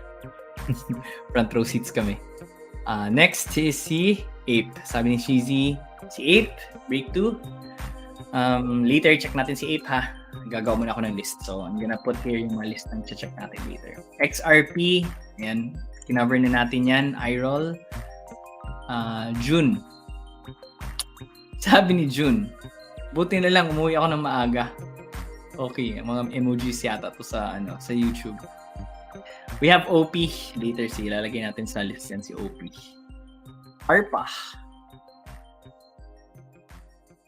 Solid market. Actually, sobrang in-depth tong market update. Wala kasi tayong time limit at the moment. Pero I'll try to cover this na 5:30 matapos na tayo. Or let's say, sabihin natin 5:45. That's my max. Tapos pahinga muna ako. Okay, sige. So, mukhang yan lang yung mga request ninyo. Konti. Wala masyadong request for crypto Okay. Sige. Comment lang kayo guys kung gusto nyo I'm gonna have, let's say, probably 3 more if ever may mga mag-request. After that, I'll cover a little bit of NFTs. So, let's go. For crypto, yung mga request natin is Ape, OP at ARPA. So, Ape USDT, this is the Ape coin. Ito yung token ng mga Bored Ape Yacht Club. So, if I'm looking at this, I'm gonna be looking at the break from 2.33 and 2.53 before looking into this. If mag-break from this level, itong 2.33, tapos mag-consolidate siya from that in these levels, then I'll give it a look. But usually kasi pagka mga ganito, tapos dumire-diretso na yung yung galaw nito if ever. If gusto mong mag-risk, pwede 2.07 pag nag-break sa level na to. Pero at the moment, strong downtrend kita mo. So be safe na lang, wait na lang for confirmation before ka bumili. Nasa downtrend pa. Next is ARPA. So ARPA is on a sideways trend. So we have here our resistance, our support is there. You want to make sure that it breaks from these levels, which is 0.059 to 0.062 levels, and then actually hold. Kasi kita nyo naman ito yung nangyari kay ARPA, di ba? Not good. Maraming naipit dito. That means maraming tao na kailangan mong i-absorb bago siya pwedeng magpatuloy. You're gonna need a huge bull market for that to happen. Next, ano ba yung na-miss natin? ARPA and OP. Okay, si OP. OP is actually one of the... Wait, am I sharing? Okay, I'm sharing. Okay, and yung hirap kasi pag wala tayong tech. Okay, OP. Actually, kanina si OP tinitingnan ko kung bibili ba ako hindi. That's a really good triangle. And that's a good set of moving averages all below prices. So, kita nyo, ito yung hinihintay natin guys. Pagka tumingin kayo ng breakout, check nyo yung wick, check nyo yung body. Pagka halimbawa lumusot na yung body and then nagko-consolidate siya above these levels, then that's a really good sign. So, at the moment, ayan gumagawa siya ng next base. So, pwede si OP. Optimism. Ito yung mga layer 2 na mga tokens na pwede nyong abangan. So, ito yung mga kailangan i-break na levels. 2.24, 2.70, 2.8 before siya pwedeng maging trend following pick. My guess is pwedeng mag-break and then challenge these levels, retest, and then from there, see how it goes. Doon ako pupulot and then ito trend follow natin pag nag-breakout. And then from there, chill ka na lang. Imagine ko na to pagka nag-bull market Bull market times 5 times 10 mo yan. Kaya yung magiging presyo niyan. Okay, so that's for OP. Any more requests? Mukhang yun lang yata Okay, meron pa ba? Link ADA. Okay, Link ADA. Ano pa? Sabi ni The Little White Loft. Sir, ipit ako sol yung bull market sa spot 158. Oh, 158? Masusundo ba ako mga 10 years? XRP 124. Medyo moonshot yung 158 for Solana. But anything is possible with crypto kasi. Like you can, pag nag-bull market yan, again, times 5, times 10. Ganun. That's kind of like the minimum. Or times 2. Pagka let's say Bitcoin or yung mga coins na yung mga heavy coins. So, if ako sa'yo, mag-average down ako or that's better to do. Habang bumababa siya or just put your money into liquidity mining. I think that's a better way para habang umaakit siya, bumababa, you get something at least. So, at least ngayon, hopefully, matuto ka. That's all I can say. Like, learn, especially now that we're in a planting season of the market. You want to make sure that on the next run, you do things right.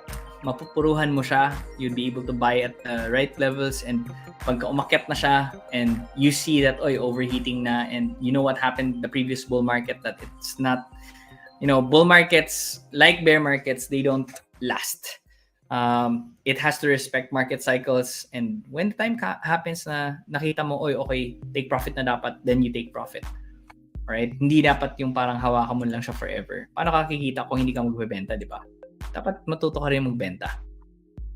And tayong LPT, Fundix, and ICP. Okay, so ito na yung last natin na list, and then let's go a little bit on NFTs. I'm gonna touch a little bit of that, and then we're gonna end this show.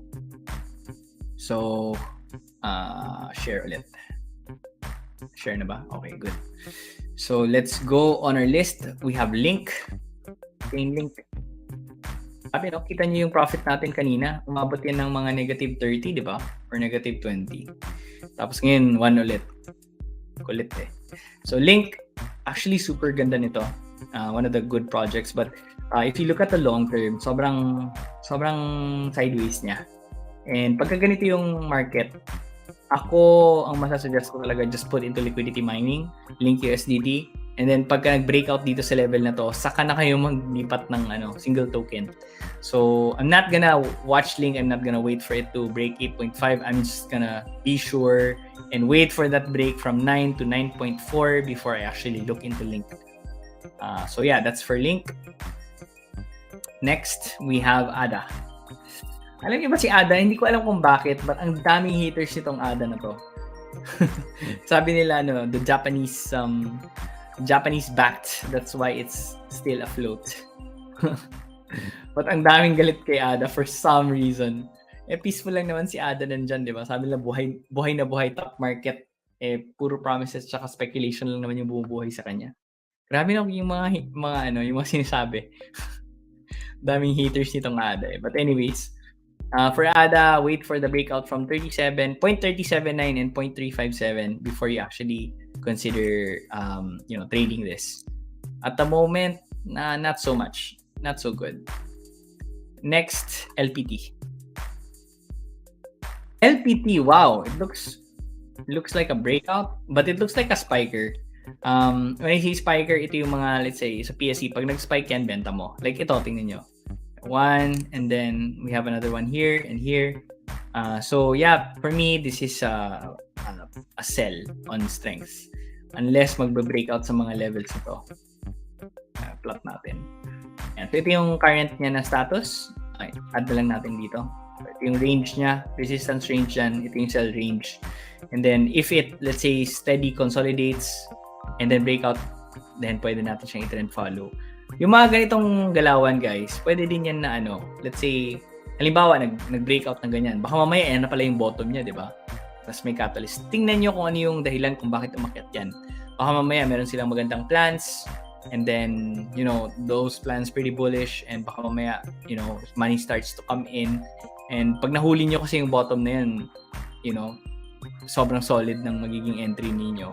Chill na lang kayo. Kung hawak nyo siya sa spot, I would advise probably sell half. Unless sobrang ni-research mo siya tapos pang long term mo talaga, then go ahead. But if you're just trading it, to me, this is a sell on the short term. Buyback na lang if ever. Pandix. So Pandix, hindi ko alam kung ano to. But it's in Binance. Looks like a sleeper. So probably just gonna wait until these levels break and consolidate above 0.44. Saka ko siya sisilipin ulit. At the moment, sideways pa siya. That's for Pandix. ICP. ICP, solid sideways move. We have here our bottom, or ito yung bottom range natin. It's creating a new range over here, or a higher low. But we want to see that it breaks from these levels first and then trades above this level before it actually, to me, is a good signal to be buying or adding to this position. But ICP, okay. Not really on my investing list, but pwede na. Pag nag-break sa mga levels na to, pwede nyo balikan. Okay, that's for ICP. Last, we have BCH, Bitcoin Cash. Yung may mala monster rally Ayan laki ng inakyat niya. So ito guys, yung sinasabi natin na pag nag-bull market or let's say nag-breakout sa mga major resistances like this one, let's say, okay, itong two levels na to nag-conditional orders ka. So your average price or buy entry is here. At current prices, that's around 65%. Pretty good, right? But again, prices don't go on a straight line, up, down yan. Ito nga, sobrang laki ng inakyat niya, 180. 200% yung inakyat niya from this level. Pero syempre, hindi naman tayo genius. So what we usually do is wait really for, price action to consider if bibili pa ba tayo? Or should we consider this for trend following? Or, ang gagawin ba natin is sell all, or just set stops. Pag nakuha mo siya ng malalim, set stop ka lang talaga. Benta ka ng maraming, let's say, pagka nakita mo nagpa-pump siya, sell half or sell 1/4, and then your core positions, keep it. Kasi hindi mo alam, baka mamaya magtuloy-tuloy pa yan, di ba? So hindi natin alam, baka mamaya itong move na to is another prelude to another bigger move over here. Usually, hihintayin mo muna na yung mga, say, nakahuli ng move na to is ma-absorb. Pag na-absorb mo yan lahat, and then meron kang new catalysts that are incoming, tapos hawak pa ng iba, or people who were not able to buy during this move, and then see na, okay, may opportunity to trade again, baka mamaya umakyat pa siya, pwede kayong humabol. Pero again, wait for key levels to be broken before you actually decide to buy, kasi baka mamaya sideways lang pala siya, di ba? So at the moment, ito yung isi-set natin na game over levels, 100 MA. Yeah, put it there. If let's say hawak-hawak mo pa siya, pag umabot siya sa levels na yan, benta mo na. Or pwedeng dito. Yan. Gawin mong to circuit breaker. Dapat dalawa yung yung signals mo. Okay, pagka let's say pumalya to, bumaba siya. Okay, that's one red flag. If bumagsak pa siya from this level, that's two red flags. Sell everything. So again, that only applies for people na nakahuli at these levels. Pero pagka nakuha mo siya ngayon, then I think, or I would advise, it's better to just wait for a breakout before entering, kasi pwede kang mayoyo dito eh. So that's it for BCH, guys. Teka, pagpahingahin nyo muna ako, medyo naramdam ko yung stress. Paglit. There's still 92 of you. I was expecting na bumaba na tayo. Whew. Okay, so we're gonna be covering a little bit of NFTs. So hindi tayo umaabot sa section na to usually kasi time constraints. But yeah, let's tackle a bit more of NFTs. So in NFTs, especially now, and I don't have much experience in the Ethereum. I did have a little bit, pero hindi ko siya minaster. Nawalan ako ng gana nung nakita ko yung mga gas fees niya na, let's say, every time you want a transaction, you need to have, let's say, 10,000 pesos or 5,000 pesos para lang sa transaction, no? Mas matindi pa. Pero nung bull market, medyo acceptable kasi pwede ka namang kumita, mababawi mo yan pagka, let's say, na-flip mo ng maayos, di ba? But, unfortunately, pagka may bull market, pag may bear market, tas nag-sideways yung galaw, tapos mahal yung mga transaction fees, of course you want to make sure na sulit yung bawat galaw mo. And so that's why sa Solana ako, because the transaction fees and the speed of transactions sobrang bilis talaga. So I'm not like, I'm a fan of innovation and technology, and when I see a superior technology, then I go there. Mas malinis, gusto ko yung UI and all that stuff, and that's why doon ako tumagal, especially sa NFTs. And there have been a lot of other things that I discovered with NFTs. I think yung pinaka nagustuhan ko was the passive DeFi aspect of it. Sorry guys, pag medyo jargon yung sinasabi, pwede naman kayo magtanong, and then I'll try to answer it as much as I can. But my experience with NFTs, while everybody was playing Axie with the active DeFi, ako naman gusto ko yung passive. Ibig sabihin nun, gusto ko yung bilhin ko lang yung asset, yung NFTs, tapos upo lang ako, play my games. Naglalaro pa ako ng games.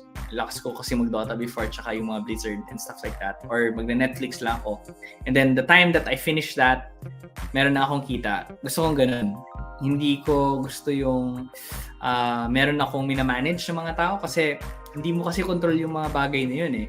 Sometimes you would like things done, and unfortunately, we as people, we have very limited energy, and so you can't really force people to work if ayaw na nilang tumabaho, di ba? Or especially pag bumababa na yung rewards, mawawalan sila ng gana, and so maghanap ka na naman ng bagong player or may turnover na ganun.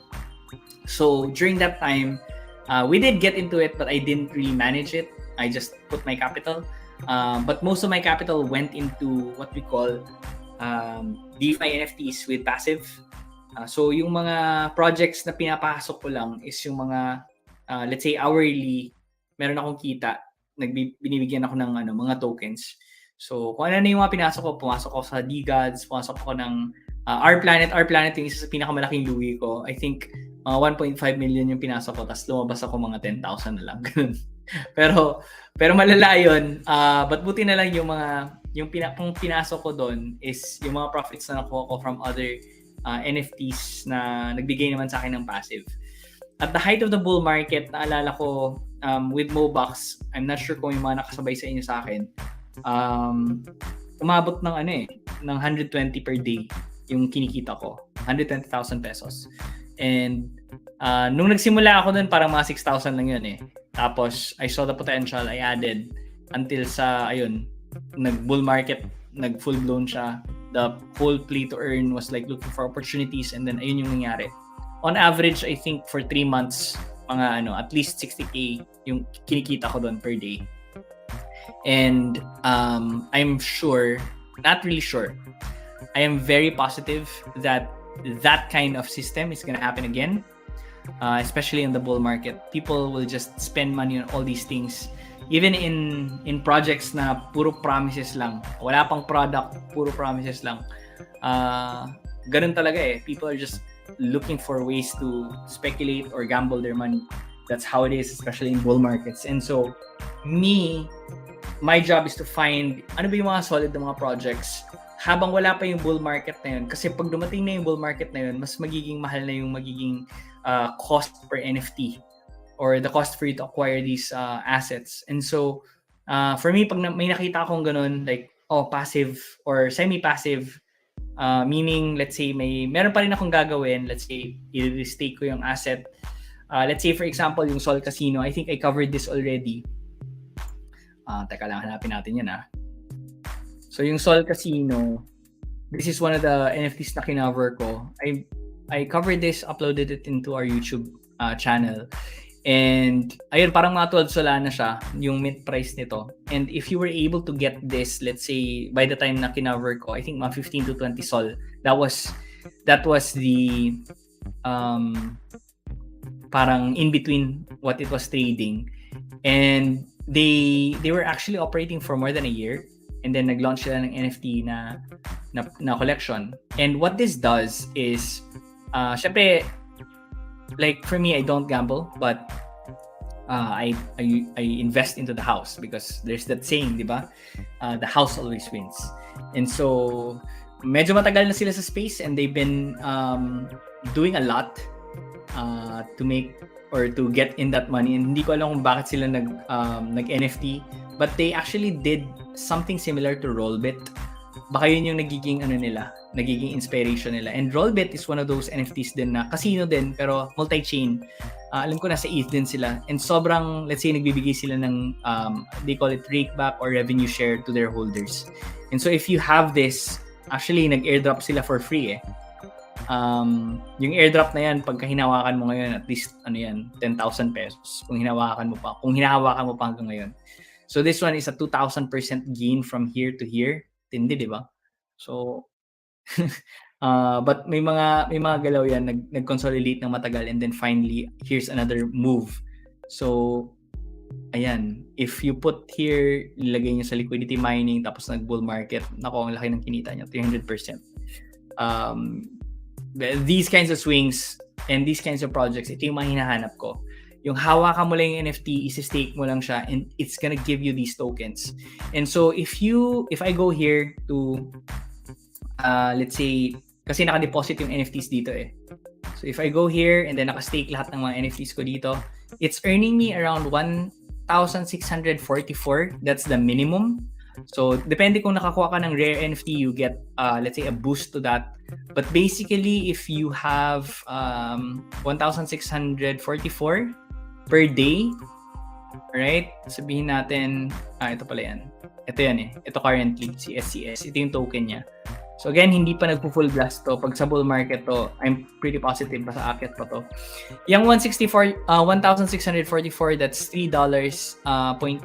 That means every day per bear, kumikita ako ng $3.8. So multiply that with the number of bears that I have, 3.85 I have 40 bears, 10 of which is mine personally, and then 30 is on the fund. Meron akong inita na $154 dollars per day. That's around 54 ba yung exchange rate ngayon? 8,000 pesos per day. So that's just one, guys. Every day, ang ginagawa ko lang is like I see if kasi every 3 days to na i-restake mo yung NFT afterwards. They're gonna you have to restake. Click ka lang ng button and then afterwards kikita ulit siya ng pera. So ganun lang, kolekta and then either i-sell ko siya sa market or I can put it here. So itong pool, this is where you deposit your tokens, itong SCS. And basically, what happens is, kung ano yung revenue na kinita nitong Sol Casino na to, a part of that revenue, binabalik sa holders. So you're earning the tokens from the NFT bears. That's for a limited time period only. And then here, if you deposit your SCS token, you're earning around 93%. 93.87. This one moves, it goes up, it goes down. Pagka maraming tao nag-pull out ng kanilang SCS, then that means more rewards for people who are staying to harvest yung mga tokens na yun. So here I have a Solana investment calculator. That means if I have a 93.87 na APR, so at the moment, lagay natin dito 93 na lang. And then I have around 3,000 worth, 3,000 or 150,000 at least na pesos, 150,000. I'm earning around $8.7 per day. So ganyan. Nakuha ko lang din to sa isang gumagawa ng mga computation. But basically, ito yung mga hinahanap guys ng mga projects. Yung meron silang product. For this product, it's a casino company. And then, lahat online. So, kung mahilig kayo mag-gamble, go ahead. But for me, I'm just gonna stake what I earn and then get a revenue from there. So, that's it. Right? I can harvest anytime. I can, if I want to, if gusto kong bumili. So, let's say, for example, wala kayong bears. Pwede kang bumili ng SCS and then put it here and then it will earn you a portion of the revenue that the company is earning. So this is like dividends, di ba? In PSE. Pero instead of maghihintay kayo ng, let's say, once a year, twice a year, you can harvest it anytime. Tapos ganito kalaki yung returns. Insane, right? And so, that's one of the functions ng NFT. It's a utility NFT, meaning meron siyang silbi. Hindi siya yung walang silbi na walang ginagawa. It's just a picture of a bear. That's it. No. And then if you wanna sell it, magkano ba yung isang Sol Casino?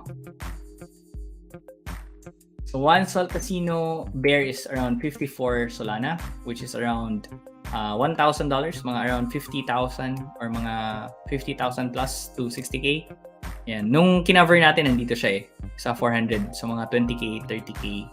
And then ngayon, nandito na siya. So isipin nyo, you're earning passive. You also have that, the value of the NFT going up. But again, may mga risk yan kasi hindi naman lahat ng products in the space kumikita . So yan, that's one of the NFTs that I own, that I'm heavy in. I also have Sharks, or itong Sharky. So this one naman, they give revenue share to, I think na-cover ko na rin to, you can check our YouTube. Pagka meron kayong loans, let's say you loan out your NFT, or let's say meron kang NFT tapos gusto mong mag-loan ng Solana kasi gusto mong mamili ng ibang NFTs or whatever it is that you're gonna do. Ipaikot mo yung pera, ilo-loan mo yung NFT mo against, you get Solana and then i-trade mo whatever you do with it. Basta within a time period, dapat masauli mo yon. Kung hindi mo na sauli yung inutang mo, automatically pwedeng mabawi. Hindi naman automatically kasi meron palang like if you're generous, pwedeng hintayin mo pa na baka mamaya, bigyan mo siya ng grace period para kung sakaling gusto niya later na magbayad, then pwede mong gawin yun. Pero basically pagka let's say isasauli niya yung pera sa'yo, kasama na yung interest doon. Kung hindi niya isasauli yun, pwede mong i-claim yung NFT. And you can use it. You can, marami kang pwedeng gawin . But basically, itong NFT na to, itong si Sharks, every day you're earning as well tokens that you can use to upgrade your shark or you can sell in the market. And if you're holding it, meron ka ding revenue share from the platform na ito nga, lending services na ginagawa nila. Now, if you're asking me, like, ano ba yung mga pwede nyong bilhin na mga NFTs? Ako, I'm just gonna recommend things that I'm buying na low risk or relatively low risk. The only time that I will recommend you to get into NFTs is pagka nakapag-ipon na kayo ng tokens na solid, yung fundamentally okay. Alright? Kasi pagka dito kayo nagsimula, pwede talagang ano bang tawag nito? Mukhang high risk asset kasi siya eh. So I don't really recommend na dito kayo magsimula agad unless merong NFT bull market. Ngayon kasi medyo dead pa or dry yung market, but once the NFT bull market starts as well, dito kayo makakita ng mga crazy na mga returns. Naalala ko yung pinakamatinding flip ko was OK Bears. Actually, Bigods din. Pero yung pinakamabilis na flip ko was OK Bears. Ito yung, we minted this 7,500 pesos. Tapos within 2 days or 3 days, nabenta ng 1 million. Or, yeah, 500,000, 1 million range, ganyan. So, dito namin siya nabenta. Ang dami kong sinel dito. But basically yan guys, yan yung mga NFTs, especially with speculation, very high pagka nag-bull market yan. Yan yung mga gusto nyong i-flip or i-trade. Basically, when you get into NFTs, para lang din siyang stocks, para lang din siyang crypto that you're buying and selling. You sell pag sobrang taas ng speculation, sell the risk. Tapos pagka let's say na-price in na yung news or meron nang lumabas na mga concrete details, saka na kayo pwedeng umexit doon.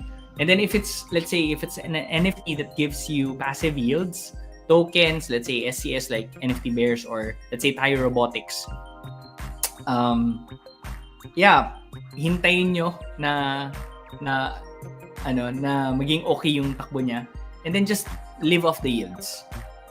But make sure lang talaga na intindihin nyo yung market cycle kung asan tayo. At the moment, wala pa yung cycle in favor of the NFTs. But definitely, babalik yan dito. And when that happens, it's gonna be crazy again. So if I would recommend ano yung mga papasukin nyo, if ever lang na okay na kayo dun sa mga tokens ninyo, my priority list here is Tire Robotics. So heavy ako dito. And I've been staking it for quite a while. Kung hindi nyo afford si Tire Robotics, so Tire Robotics is around 58 Solana. That's around 60,000 pesos, 60 to 70. So medyo mura na yan eh. Dati yung isa nito 1 million. Tama ba?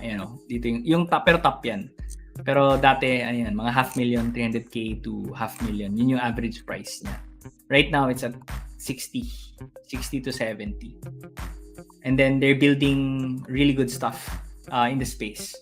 So that's it. Tire Robotics, they also have Tire Pilots. So kung hindi nyo pa kaya and then you wanna just dabble into it, go for this. For anong tawag nito? Tire Pilots. Magkakaroon sila ng game release this month eh. So medyo ma-Ponzinomics mahilig yung mga tao sa Ponzinomics. Another one is that I don't recommend pala is the is that? Nawala na siya. Heist. Kaso Ponzinomics to, so hindi ko na lang siya I'm not gonna recommend this. I'm just gonna recommend you to watch it para makita mo how these things go. So ito, parang isi-stake mo siya and then you earn their token called Nana. But although right now, natapos na yung emissions ng Nana, they're gonna be moving to another token called Coco. Kulit, no? Coco and Nana. But yeah, people love gambling. Here's another way to do that. It's a risk and reward NFT game. But basically, ayun. This minted for, I think, 3 Solana, I think. I'm not sure, I forgot. Or was it 4 or 5 Solana? But now, it's trading at 18, 23, depende kung ano yung nakuha mo. If you minted out a gorilla, ito, 85. So, more than 50k. Tapos yung naging puhunan mo is less than 10,000, di ba? Tindi. And then you're earning passive yields. Pero yan, ito yung mga projects na na mga passive So Thai Robotics, anything in that ecosystem. The next would be Famous Fox, kasi they give tokens as well. They also build in the space. And then Sol Casino. Sharky din. Sharky. So ayun yung mga I would say look out for. Meron pang ibang mga projects na upcoming but I'm not gonna recommend those for now kasi mataas pa yung speculation eh. I'm only gonna be recommending yung mga medyo matagal na sa space and alam mong hindi to scam project. Yung talagang matigas. Still building in the bear market. And so, ayun lang guys. Like, sana may natutunan kayo dun sa NFT na baka mamaya, maraming mga possibilities na mangyayari dyan. I'm just gonna try to cover that when it comes and see. Right now kasi karamihan hindi pa naiintindihan how these things work. NFTs are actually evolving pretty fast. Marami ding mga use case like especially with real estate. That's quite interesting as well. Isipin nyo, you're buying property without going to the hassle of mga paperworks and all that broker fees. Meron pa ring fees pero hindi na siya ganang kalaki. Right? So, ayun lang guys. Hopefully, may natutunan naman kayo sa session na to. I'm gonna see you on the next MMU. Hopefully, hindi na siya umaga, gabi na ulit. So, ayun lang. Thank you so much for attending and hope to see you in the next MMU. See you guys! Have fun sa maulan na hapon na ito. Alright. That's it guys. Bye-bye. Bullish or bearish, whether you're a rookie trader or a rock star, we believe there's room for everyone. Every Filipino can learn how to trade. We're just your average Joe. But together, let's take advantage of the greatest equalizer of wealth ever, the stock market, where millions can be made and lost in a click of a finger. The journey to trading mastery is a lifetime, and we're here to stay. We are ZFT. Welcome to our podcast. And this is where the hot money is.